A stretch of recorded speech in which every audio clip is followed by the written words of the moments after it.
Well, duh, it's no secret that small business has evolved a ton over the past 2 years. So in this video, whether you're starting a new business, copywriting business or not, or you are a seasoned pro creative entrepreneur, I want to share with you some of the biggest lessons that I learned in 2021 and what I'm taking with me into the new year. At least for me, 2020 was hard-ish, but 2021 was really freaking hard, and I've got a lot to tell you. Hey there, if we have not yet met, my name is Ashlyn Carter. I'm a conversion copywriter and brand and launch strategist for creative entrepreneurs like you, and boy, does it feel so good to be back. I needed a minute after 193 episodes. I typically talk about copywriting tips and tricks over here, but like I said, I want to be transparent and talk to you about what's been going on, give a little bookend video to start out this new season of episodes. Okay, if last year had a theme, it would be hold your nerve. The year was a mishmash of like manpower Tetris and trying to figure out employees and contractors and different projects that we had. My business is coming up on 6 years old. I don't know if that seems like a long time or not. All while that was going on, again, just to be fully transparent with you, I was pregnant, and that is not my favorite physical state, mostly because I don't like being in control of my body and having brain fog, but that gave way to the sweetest, happiest girl who was born in April, 3 weeks ahead of her due date, which pretty much combusted all of the plans I had for our quarterly launch campaign system like I teach inside Prime to Launch. So in this video, I'm going to talk about how I adjusted and tweaked along the way. I'm also going to talk about money and earnings in this video. If you're an entrepreneur, I'm a business owner. I trust if you're watching this too, you also enjoy hearing about how things are built. I also think that you're wise enough to know it's not just a gigantic profit windfall. Businesses cost a heck of a lot of money to run. Regardless, I see it as an act of complete grace that I get to participate in this capitalist economy. It has been my joy to build something from nothing, to solve problems, create jobs, and to rev up the flywheel of all of that when I have time, when I have full energy, and then to slow down and even peer onto the roadmap that somebody else has fashioned along the way, which I find myself doing not even just weekly, but probably daily. I get in my head a lot more than I think people know. Business ownership continues to be the weirdest psychological experiment that I would conduct on myself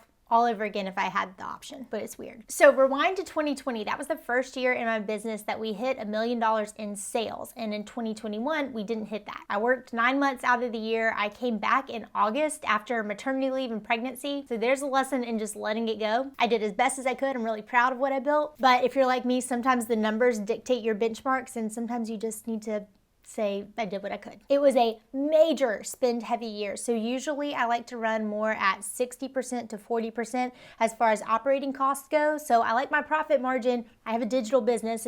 There's no real overhead. The highest expense is labor, team, and software. So I typically run more at a 40% profit margin. In 2021, costs were 71%. We hit almost $900,000 in sales. That's before taxes. That brings me straight to the 15 big magical takeaways that I'm going to try to duct tape to my brain for 2022.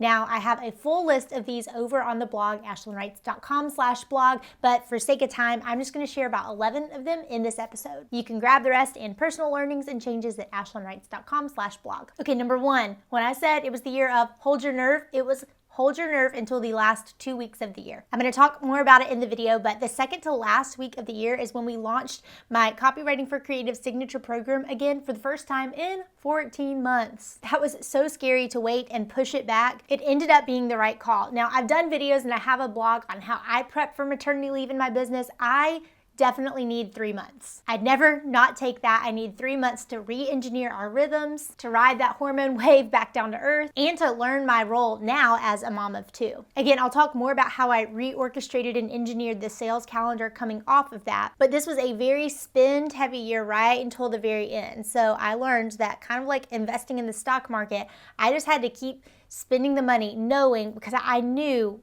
if I'd done all the calculations right that we were going to end in a good spot, but it was very difficult to wait. There were times, like so many small business owners lately, that I was up at night just thinking, there's no way, God, there's no way this is going to work. Here's some things I learned with that last launch. So we ended at about 285 students. I can go through the conversions. Maybe I'll put a few over the side right here. The conversion rates were crazy good for this launch. But again, to keep driving home the lesson I learned here, this was the 10th launch of the product. It's 5 years old now. This time I got off webinars and I told my husband I could sell that with my eyes closed and blindfolded and my hands behind my back. I feel so confident in the value proposition of it. I've got so many results from people that have been through it. And I've not only been through the process myself, but I've led so many clients through it. So that was one big takeaway I learned with holding my nerve truly until the bitter end. Number 2, I learned the value in workcation. I came back to my professional self after those 3 months off for maternity leave and at 2 different workations. I went back to Tennessee and took one in Knoxville and then took another up in New Haven around Yale's campus. I am not being paid to say this. They were all 3. They happened to be at Graduate Hotels. It is a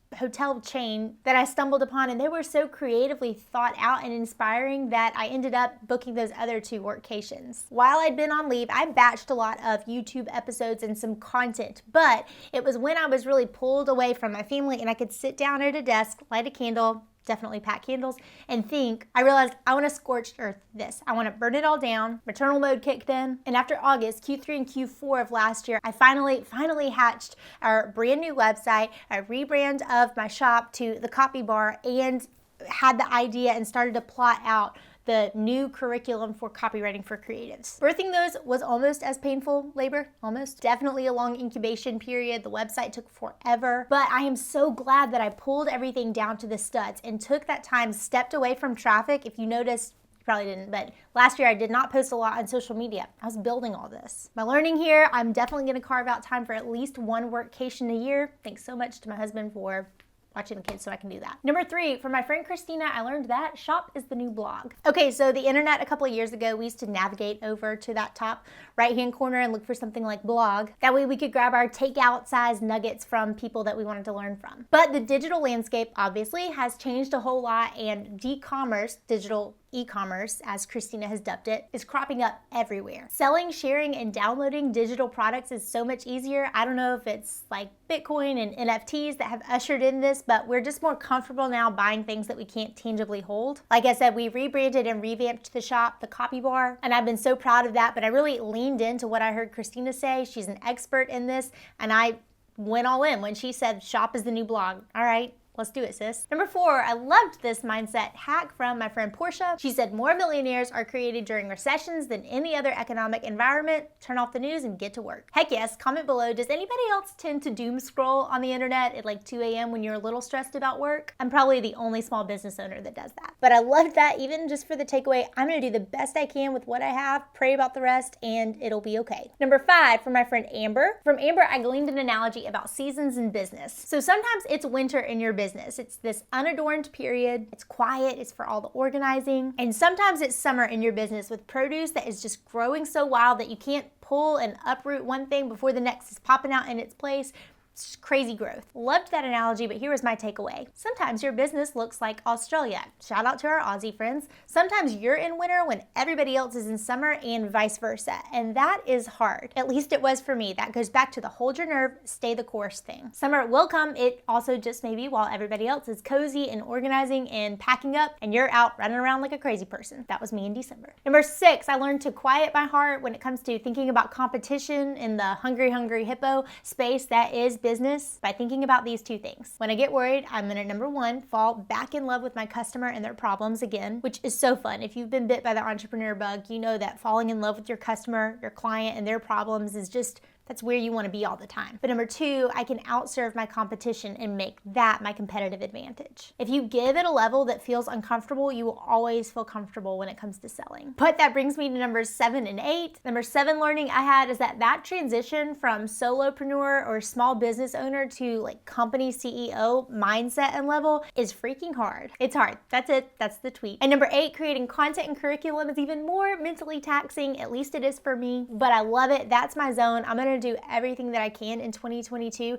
to stay there. When I'm holding the content creation paintbrush for my business, that's where I can make the most impact. Hold me to it. Number 9 learning, I actually did a whole episode on this. We also ripped the agency side of the business down to the studs and reassessed that entire workflow and marketing and sales process. It was so worth it, and it took so much time, but that side of the business truly spun like a top for the rest. That was 12 months ago now. It's spun like a top ever since. It's never been that smooth. It was worth all the grit. I'll link that video so you can watch it. And last up, number 10, the internet is only gonna change more and change faster.